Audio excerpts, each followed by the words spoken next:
Hello!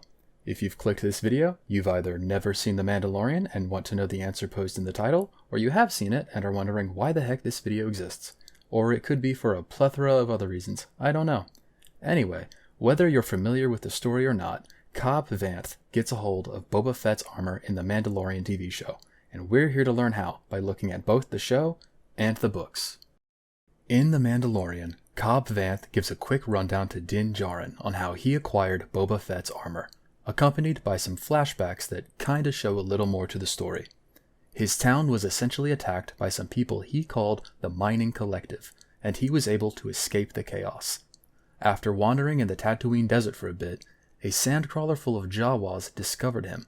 Now, before Cobb escaped that town of his, he was able to nab the Collective's silicax crystals. With these crystals, Cobb was able to barter with the Jawas on the sandcrawler, where he discovered Boba Fett's damaged armor. The story jumps ahead to when he returns to the town, wearing Boba Fett's armor, and kicks the Collective out, freeing his people and establishing himself as the lawman of the area. Alright, so that's great, but why are we going over that? Well, the Aftermath books show us a slightly different version of events. In the first book, one of the chapters, or more specifically, one of the interludes between two of the chapters, details how Cobb Vanth got the armor as well. In this version, he is indeed still in a sandcrawler bartering with the Jawas, but this chapter is actually told from the perspective of Adwin Cheru, a member of the Red Key Raiders. These raiders are used by the mining company called Red Key Mining in order to conduct more illegal operations so they can propel their company to success. This Red Key Raider, Adwin Cheru, is searching for something inside the sandcrawler, and he eventually discovers it. He had been looking for Boba Fett's armor. However, just before he goes to take it, Cobb Vanth intervenes and lays claim to the armor, which then escalates to a fight that Cobb wins. Cobb then takes the armor for himself, leaving Adwin Cheru behind. So that's clearly not what happened in the TV show. It told a different version of events, but here's the thing. They weren't necessarily different stories. See, the show gave us the backstory in the form of exposition and flashbacks, while the book gave us a much more detailed narrative. That doesn't mean that they were different per se, or that it was an inconsistency or that the story was changed.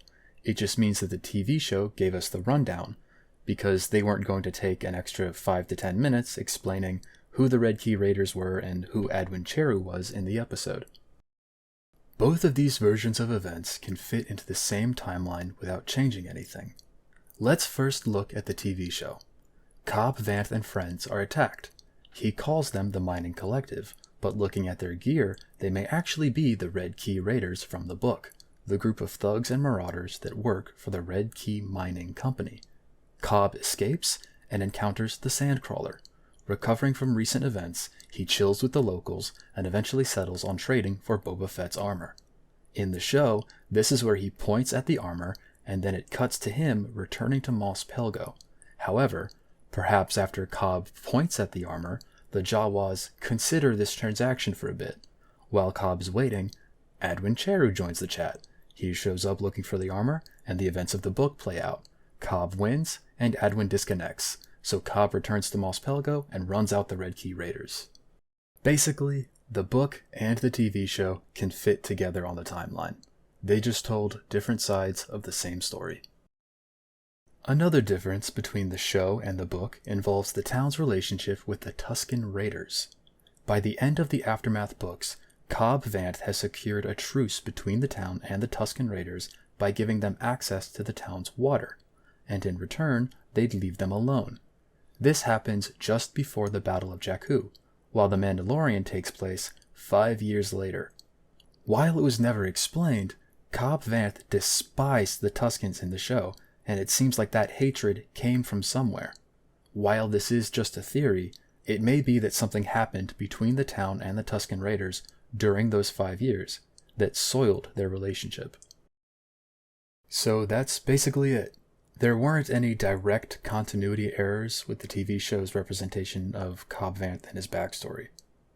It's kind of like a puzzle. The pieces all fit together and you just have to put them to... I don't know. It sounded way more profound in my head. Anyway, Cobb Vanth is literally the best. Timothy Oliphant nailed it as him. Hopefully he shows up in future Star Wars content. Anyway, thanks for watching. I hope you enjoyed the video.